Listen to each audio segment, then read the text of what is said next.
तो सबसे पहला सवाल ये है, अभी से तो सिर्फ ग्रुप वन का डिसीजन लेके तुम 5 महीने सिर्फ ग्रुप वन तो नहीं पढ़ोगे, ठीक है? तो सिर्फ हमने ग्रुप वन देना या दो देना, बोथ देना, ये डिसीजन कब लेना है? अभी देखो सबने हाँ बोल दिया है टेंटेटिवली कि हम बोथ ग्रुप देने वाले हैं, बट आपका थॉट पॉइंट कहां पे आना चाहिए, ये देखो ये चीज तो पॉसिबल नहीं है। तो फिर ये डिसीजन आपने कब लेना चाहिए? You should take this decision on 31 जब आपके सेकंड ग्रुप के सभी क्लासेस ओवर हो जाएंगे, ऑन 1 या 31 फ्रेश सवेरे उठने का। और डिसीजन भी कैसे लेना है मैं उसकी भी तरीका आपको बताता हूं। नॉर्मली मैं मेरे लाइफ के सभी डिसीजन मैं ऐसे ही लेता हूं और वो सक्सेसफुल हुए हैं, आपको पता भी है, मैंने बताया भी है। जब मेरे को कोई डिसीजन लेना होता है, I get entirely secluded from everything around me, क्योंकि तुम जितने ज्यादा इन्फ्लुएंसेस में रहोगे डिसीजन उतना अडल्टरेटेड रहेगा, ठीक है? आप उन लोगों के साथ में घूमोगे जो आपके साथ सीए कर रहे हो और बोथ ग्रुप दे रहे हैं, तो आपको यही मोटिवेट करेंगे कि तेरे को बोथ ग्रुप दे रहे हैं। आप उन लोगों के साथ घूमोगे कि जो वन ग्रुप देने वाले आपको बोलेंगे वन ग्रुप। आप घर वालों के साथ भी घूमोगे तो घर वाले आपके केयर के चक्कर में आपको एक ग्रुप पे लाके छोड़ेंगे। जिसके घर वाले ऑलरेडी चार्टर्ड अकाउंटेंट है वो बोलेंगे नहीं तू बोथ दे, हम देख लेंगे क्या करना है। बट कोई भी डिसीजन जो होता है, डिसीजन मेकिंग का तरीका, the way of decision making, ये मैं इसके अंदर बोलना चाहूंगा अगले 10 मिनट में। आपको लाइफ का कोई भी डिसीजन लेना है, now this is a very crucial decision कि ग्रुप वन या ग्रुप टू। मैं आपको सिर्फ इसके लिए नहीं, आपको लाइफ का भी कोई डिसीजन लेना है, आगे बिजनेस करना है, जॉब करना है, मेरे को जिंदगी किस तरीके से गुजारनी है, शादी करनी है नहीं करनी है, किसके साथ करनी है, मैं आगे जिंदगी किस तरीके से बढ़ाऊं, इन सब के लिए एक बहुत सिंपल वे है, 2 दिन कहीं टूट फूट के अलग हो जाना। अब जब मैं बोलता हूं टूट फूट के अलग, तो ट्रिप पे जाना जरूरी नहीं है, ठीक है?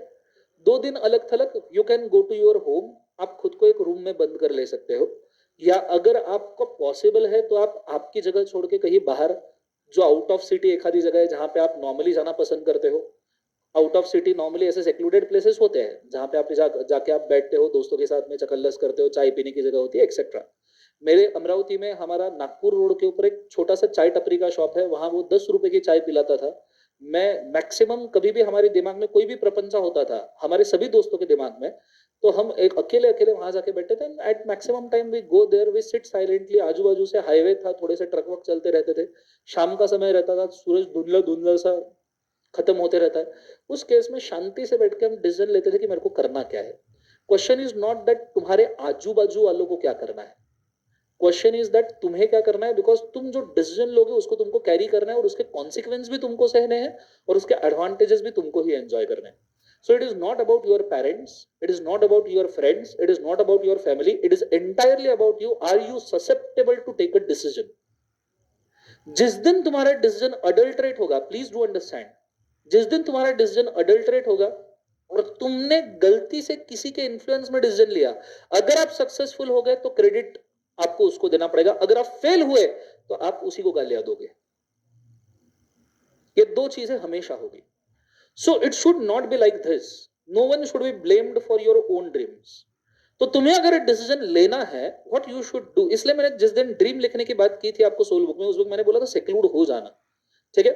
और तुमने जो ड्रीम लिखे हैं ना, मैं लास्ट वाला एलिमेंट आपको बताया नहीं कि तुमसे ड्रीम क्यों लिखवाए गए, उसके लिए भी आगे एक प्रोसेस आने वाला है जो आपको मैं बताऊंगा। मेडिटेटिव ही प्रोसेस है जिसके अंदर we will think of what we have to do and we have not to do.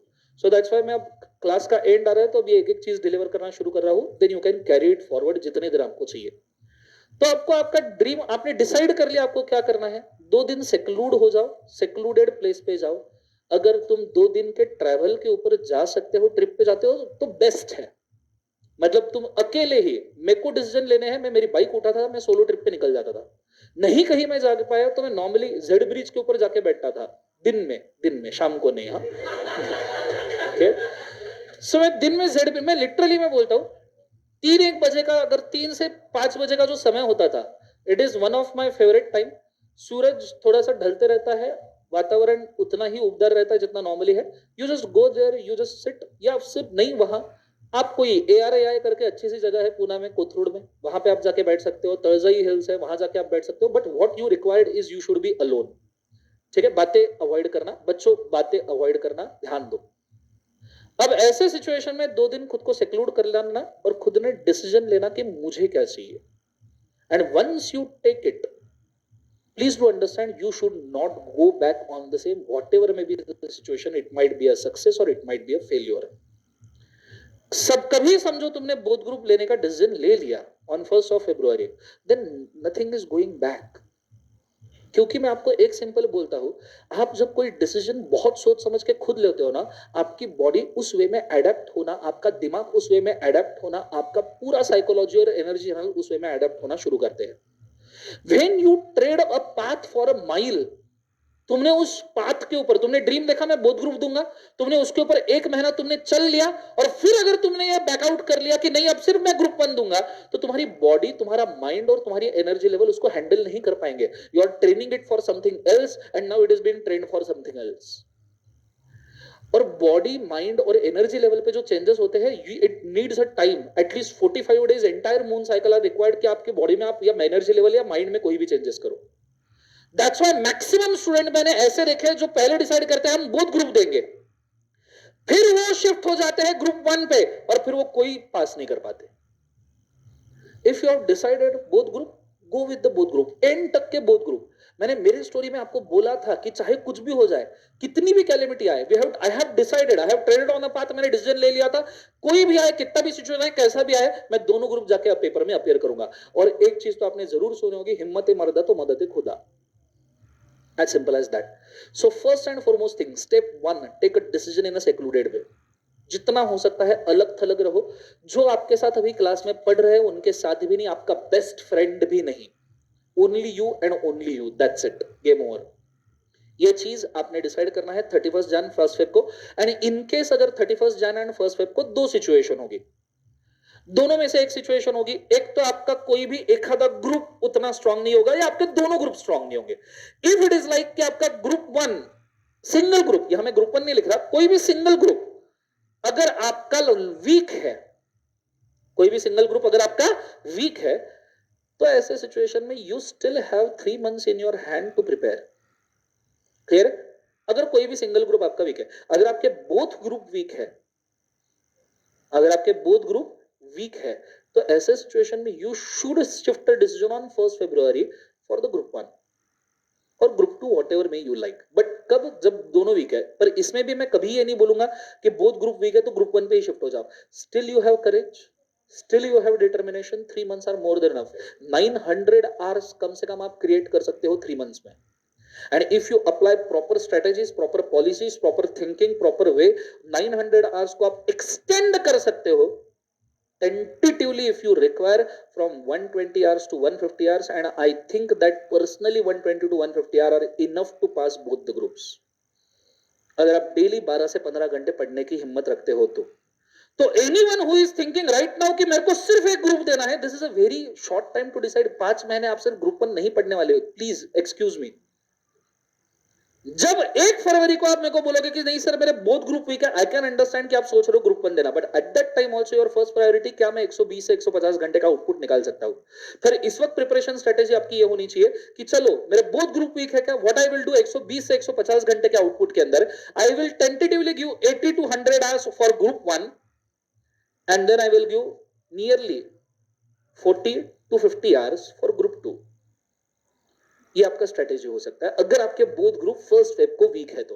पर जहां तक के हम प्रिपरेशन करवा रहे हैं, हमें जहां तक लगता है तुम्हारी टेस्ट हो रही है, तुम्हारे रिवीजन हो रहे हैं, एक एक चीज क्रिएट हो रही है, एक एक चीज क्लियर हो रही है, तो आपको इतना तकलीफ नहीं जाएगा. ऐसा तो एटलीस्ट आपके साथ में नहीं होना चाहिए कि बोथ ग्रुप वीक है. अगर आपने क्लासेस प्रॉपरली किए हैं तो वीक नहीं. अब ऐसे सिचुएशन में अगर आपका सिंगल ग्रुप वीक है, एक ग्रुप ही अगर आपका वीक है, तो ऑब्वियस सी बात है you still can create 900 to 1200 or 1500 hours you can say. तो 900 to 1200 1500 hours आप क्रिएट कर सकते हो. इट इज नॉट 120 और 150, 1200 और 1500 hours आप क्रिएट कर सकते हो. और ऐसे सिचुएशन में 12 से 15 घंटे पढ़ो तो 90 दिन के हिसाब से you can still create a atmosphere. तो ऐसे सिचुएशन में आप 900 से 1200 घंटे है तो आपने श्योरली बोथ ग्रुप करने चाहिए. And it is quite a possible कि बोथ ग्रुप आप पास कर सकते हो. But again I am speaking point number 1, take a decision in secluded form and then implement the same. तो अभी आप ये बिल्कुल मत सोचो कि आपको ग्रुप 1 देना है या ग्रुप 2 देना है। आप ये सिर्फ सोचो कि मैंने 31 जनवरी तक के एटलीस्ट क्लासेस के हिसाब से रिवीजन करके टेस्ट देके मेरे स्टडीज कंप्लीट करनी चाहिए। कंसेप्ट समझ में आ रहा है मैं क्या कह रहा हूं? जोर से बोले एक बार ऐसा। No, once you take this decision, ultimately everything else will be in the line. और ये ट्रेनिंग है, it is not like that कि बहुत इजीली हो जाएगा। ऑन 1 फरवरी मैं ये भी बोलता हूं, 300 लोग अगर यहाँ पे बैठे हैं तो 1 फरवरी में इसमें से आधे लोग हिम्मत हार जाते हैं, क्योंकि ग्रुप 2 की प्रिपरेशंस उस हिसाब से उनको नहीं नजर आती जिस हिसाब से उनको एक्सपेक्टेड होता है। और फिर उस वक्त ये डर लगता है कि मैं ग्रुप 1 भी भूल चुका हूं, ग्रुप 2 भी प्रॉपरली नहीं हुआ है, तो फिर people go on making riskier decisions. और मेरा दूसरा सवाल यह है, पहला सवाल मैंने ये पूछा कि भाई ग्रुप 1 अगर आप सिर्फ दोगे तो 5 महीने पढ़ोगे क्या? दूसरा सवाल है, अगर तुम इंटर में ही एक ग्रुप दोगे, इंटर में ही तुम सिर्फ ग्रुप 1 एक एक ग्रुप देना शुरू कर रहे हो, तुम फाइनल पे क्या ही करोगे बच्चों? फाइनल पे तो और मारा मारी है। तुम कभी मेरे फाइनल की बैच होती है इमिडिएटली, उसमें से एक भी बच्चे को पूछ लेना कि बोलना तू फाइनल की कितनी क्लासेस कर रहा है। शर्त उसने 3 क्लासेस के नीचे बोल दिया तो आर्टिकलशिप के लीव में 3 क्लासेस दिन की करते हैं और उनकी 3.5 घंटे की एक बैच होती है। बंदा सवेरे 7 से 10:30 विशाल सर का आईडीटी कर रहा है, 11 से 2 में कहीं तो भी वर्चुअल में बैठा है, 2 से 5:30 में आके मेरे इलेक्टिव सब्जेक्ट में बैठता है, और शाम को 6 से 9:30 में किसी और सब्जेक्ट में बैठता है। ये अब उसका प्रिपरेशन लीव शुरू हुआ है मई 20 एग्जाम का, इसलिए वो इतनी क्लासेस कर रहा है। अदरवाइज उसका शेड्यूल क्या होता है फाइनल वाले का? 7 से 10:30 किसी का क्लास करना, 11 से लेकर शाम के 5:30 बजे तक ऑफिस करना, 6 से लेकर रात के 9:30 बजे तक अगेन क्लास करना। तो फिर तो तुम भूल जाओ, तुमने इंटर पे जिस दिन ये डिसाइड कर लेना मैं सिर्फ ग्रुप 1 अपीयर करके निकालूंगा, ग्रुप 2 अपीयर करके निकालूंगा, तो तुम फाइनल अभी से लिख के रखे हो कि तुम फाइनल भी ग्रुप 1 और ग्रुप 2 ही दोगे, then there is no scope. मैंने उन लोगों को देखा है जो इंटर लेवल पे बोथ ग्रुप धड़ाल करके पास करते हैं और रिजल्ट के पहले उनके हाथ में आर्टिकलशिप का बिग 4 का ऑफर लेटर होता है, वो भी 6-7 हजार रुपए पर मंथ स्टाइपेंड कम से कम, जो थर्ड ईयर ऑफ आर्टिकलशिप में 12 से 15 हजार तक चला जाएगा कम से कम। So this is how you shall groom yourself. बहुत सारे बच्चों ने हाथ रेस किया कि हम बोथ ग्रुप देंगे। डटे रहना, अड़े रहना और छोड़ना नहीं। तुमको कभी भी हेल्प लगे, मैं हूं, विजय सर है, वी स्मार्ट की सभी फैकल्टीज है, इट्स नॉट अबाउट दैट। आप क्लासेस कहीं पे भी लगाओ। जिस दिन हमको इंट्रोडक्शन करना था मैंने आपको सेम चीज ही बोली कि you are wise enough to decide everything what you wish. Concept समझ में आया? पर डिसीजन मेकिंग कैसे करना है, you should know the technique. मैं अकेला खुद मेरे लिए डिसाइड करूंगा मेरे को क्या करना है। मैंने मेरे टीचिंग का डिसीजन किसी से पूछ के नहीं लिया, ना ही इन्फ्लुएंस में लिया। जब मैंने टीचिंग का डिसाइड किया तब तो मैं जॉब कर रहा था, मेरे आजू बाजू में कोई टीचर भी नहीं था। जब मैंने डिसाइड किया इंटर में कि मेरे को बोथ ग्रुप अपेयर करने हैं, भली जिंदगी में कितनी भी कैलेमिटी आए, तो I have not been influenced by anything. तुम्हारे डिसीजन तुम्हारे हैं, इन्फ्लुएंस होने नहीं चाहिए। और कभी गलती से फ्लंक हो तो किसी के ऊपर दबाव भी नहीं देना और किसी को उसका गालियां भी मत देना, और किसी की वजह से सक्सेस भी हो तो फिर उसके लिए कोई क्रेडिट देने की जरूरत नहीं है। और हम भी ये चाहते हैं कि हमको भी तुम्हारे सक्सेस का कोई क्रेडिट नहीं चाहिए। मेरे लिए तो इक्वेशन बहुत सिंपल है, मैं अगर फेल हुए लोगों का डेबिट नहीं ले सकता तो पास हुए लोगों का क्रेडिट लेने का मेरे को कोई हक नहीं है। So it is simple as that. तुम जितना भी वी स्मार्ट के अंदर रैंकर वैंकर्स के फोटोज लगे होंगे, टेंटेटिवली हार्डली एक हाथ स्टेटस मेरा एम्प्लॉय रखता है कि दर्शन खरे के नाम पे इतने रैंक आए। मेरे को खुद को आज तक नहीं पता कि मेरे नाम पे कितने रैंक आए हैं, फाइनल लेवल पे बोले या इंटर लेवल पे। इस बार भी रैंक आया होगा इंटर का तो मैंने ध्यान तक नहीं दिया है कि आया होगा। हाँ, तुम रैंक लेके आओ मेरे साथ रिजल्ट के दिन पे, मैं पार्टी देगा तुमको। बट मैं ये थोड़ा सा कम बिलीफ वाला पर्सन हूं कि भाई इसको मैं पब्लिश करूं, बिकॉज मैं फेल होने वाले के डेबिट नहीं ले सकता, तो ऑब्वियसली पास होने वाले के क्रेडिट नहीं लेने चाहिए, और तुमने ना ही किसी को डेबिट और क्रेडिट देना भी चाहिए। ठीक है? It is just because of you, it is just your decision. तुमने क्लास लगाया, उसने तुमको हमको फीस दे दी, transaction settled, whatever is right now after this is your decision. Please do understand this, it is very clear. Concept समझ में आए? So take a decision wisely.